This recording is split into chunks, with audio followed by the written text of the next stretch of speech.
Yep, good to go. All right, good morning. We're here to update you on the assault that occurred at MLK Park. So at about 3 o'clock on Tuesday afternoon after school, there was an assault call that Charlie District officers responded to that occurred in the pavilion. I think that was widely seen on some social media posts. 15-year-old Buffalo student was assaulted by numerous individuals in the pavilion. Charlie District officers responded to an assault call. They were able to get there pretty quickly and had to call an ambulance. The victim was unconscious, was transported to Women and Children's Hospital by AMR. Detectives immediately began an investigation. They got engaged, and later on that evening, they met with the mother of the student victim at the hospital. Were able to obtain more information. Yesterday was a very active day for our detectives and our officers. The detectives put in a significant amount of work. They took a large number of statements. They acquired a decent amount of video, and they spent the entire day going through statements, going through video, and they were able to hone in on numerous suspects, 3 in particular. While they were working this case, they engaged with the district attorney's office, who would work side by side with our detectives every step of the way on this investigation. Buffalo Public Schools were also very instrumental in helping to provide some information, as well as guide us in a direction on some of these individuals. We were able to take one individual into custody yesterday in the early evening hours. A 16-year-old Buffalo male was taken into custody by Charlie District detectives and officers and was charged with gang assault in the first degree. We are still looking for 2 other individuals. There are 2 17-year-olds. One was supposed to turn himself in this morning and failed to do so. We know that the mother is cooperating and attempting to get her son to turn himself in and has been unsuccessful at this point. There's another 17-year-old that is also being sought. We've been unable to locate this individual. The family had been uncooperative up to this point. We are now hearing information that the family is trying to get that individual to turn himself in, and we encourage that cooperation to get that individual to turn himself in. And if any of the 2 suspects that are remaining out there see this, somehow this message gets posted to them, we will find you. We are going to charge you. We will find you. We want you to turn yourself in. That is the safest resolution for everybody. Turn yourself in. You can go to Charlie District Station to Ferry Fillmore or any police station, any police officer, but we encourage you to turn yourself in. We want a safe resolution to this case. All of the defendants and the victim are all members of the East High School community. I know that's a question that has come up, but they're all part of the East High School community. There was an incident that occurred earlier in the day in school. However, we have no information at this point that any physical confrontation occurred in the school. While they were at the pavilion area at MLK Park is what led to the assault that occurred. It was a continuation of what had occurred earlier. I'm not going to get into the motive or what specifically was the issue that occurred in school and occurred after school. We're going to leave that for the court documentation. But there was an incident that, nothing physical, that did spark at least the initial onset of this that led to the assault. We have received a significant amount of cooperation from members of the community. This has been very helpful. When you have an individual that has been assaulted to the extent that this 15-year-old has been, there is absolutely no place in our society for this. And there is in particular no place in our society to not cooperate and or cover up for what occurred here.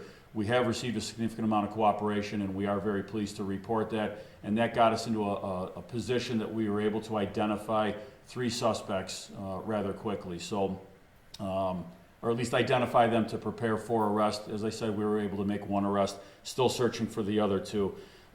The last update that we have on the victim was that he was at Women and Children's Hospital, still in the intensive care unit. If that has changed at this point, the last update I got, that he was still in the intensive care unit. He has significant injuries, including a brain bleed, 2 broken clavicles, and there's possible spinal injuries, to name a few. So they are rather significant. He was knocked unconscious at the time of the assault. All the defendants, when they are all taken into custody, they will be charged as adolescent offenders. It'll be up to the district attorney's office how that proceeds. I've spoken with the district attorney himself, Michael Kane, on this case. I know that they, again, have been working side by side with our detectives. They will move forward on that case as the law allows and as the law permits. But they all will be similarly charged with gang assault in the first degree, which is when an individual, a suspect, is aided by 2 or more persons with the intent to cause serious physical injury, and you do cause serious physical injury. That is the definition of gang assault in the first degree. So with that, I'll take any questions at this point. Commissioner, the 2 other suspects you're looking to get in touch with, are they also men? Are they males? 17-year-old males, yes. Okay, so all 3 are? Yeah, at this point, I'm not going to identify them. We are still working through numerous avenues. Our detectives are to locate them. If it gets to the point that we do have to identify them, and there are variances in the law on identifying adolescent offenders or juveniles, and then after the arrest, then we have to redact that and pull that back. I know that's kind of tough to pull back, but if we have to identify them for public safety, for the greater public good, then we will do that. But right now, we're still working through our investigative avenues.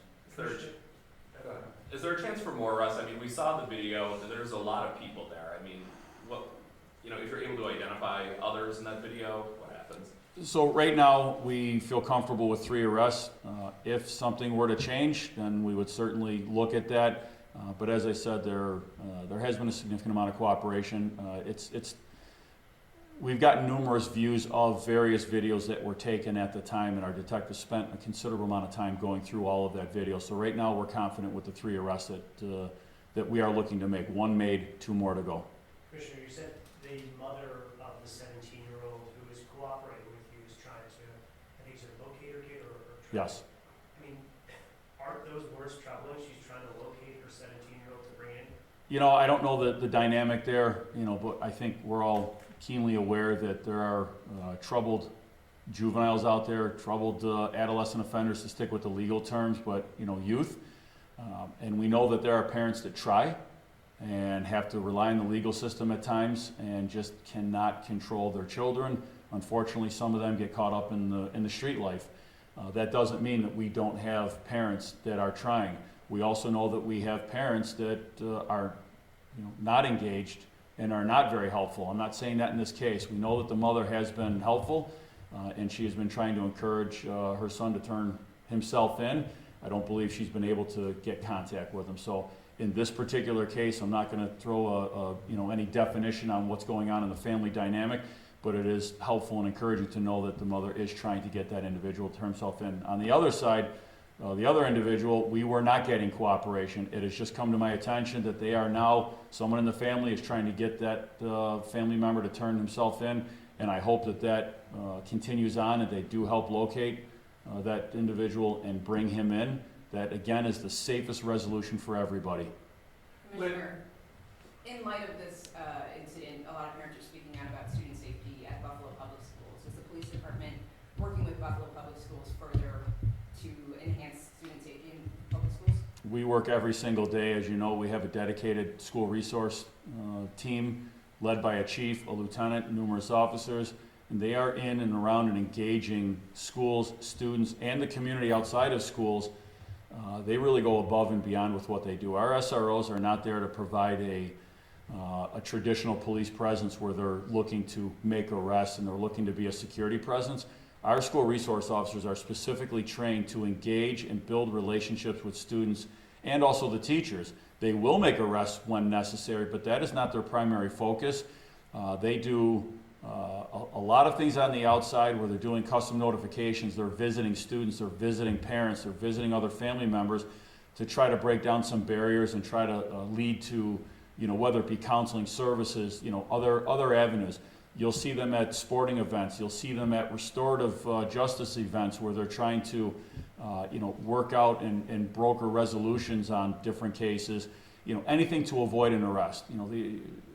There are situations where you have juveniles, you have students that absolutely need to be arrested, but there are also other avenues where we would really like to try to get some services and some help and try to, break down some barriers to avoid that arrest and try to fix the problem going forward. So our school resource officers are very highly trained. They participate on a national level, attend national annual conferences to learn the best practices, and they are engaged with the school leadership. And I talk to the superintendent probably more than both of us would like. We talk quite frequently. We've been talking about this case, and we work very well together on trying to resolve issues. With the kid being, with the 17-year-old's gang assault, first degree, very serious charge. The victim is in severe condition. Are we looking at trying them as adults? That is not a question for me. You know, unfortunately, the district attorney couldn't make it to, we had a kind of a short turnaround on getting this press conference going. But that's something that the DA's office will have to handle in court. That really gets outside of my lane on how that will be handled. Commissioner, how were the police notified of this? I mean, what was it? One of the kids that called? Well, how long was the victim laying there? There was a 911 call went out from the scene. I won't get into who the caller was. I don't want to identify a caller. And our officers, got that call and responded right away. One more. Commissioner, we've been at press conferences now for the past few years. I mean, students in Buffalo, there's been violent and disturbing situations. You drive downtown, people are out of school, they're just fighting, they're doing different things. I mean, what is the message to students out there? I mean, this is a serious, serious incident, and it feels like it just keeps happening. This particular incident obviously is very serious. We have very serious physical injuries in this particular case. You know, I think if you look at schools across the country, going back to when I was in school, kids are going to fight. We know that. You see kids around downtown, and you know, you see large amounts of kids, and it can be concerning to some people. Sometimes you do get fights. They don't rise to this level. It is, I'll say, more on the rare side to have an injury, an assault of this nature. We have numerous officers every day after school that are in the downtown corridor to, you know, as a presence, to break things up, to keep kids moving along. You know, this isn't just a Buffalo problem. We see schools across the country that have, issues with fights, and, you know, sometimes other issues occur. So, you know, there's a lot of things that are available to kids without kind of getting into the school side of things. There's sports, you know, there's other after-school projects, there's other things that they can get involved in, and that's what we encourage. Keep kids involved. The more free time that our youth has on their hands, the more apt they are to get in trouble, and we try to keep them engaged as much as possible. Awesome. Thank you. Thanks, Commissioner. All right, thank you.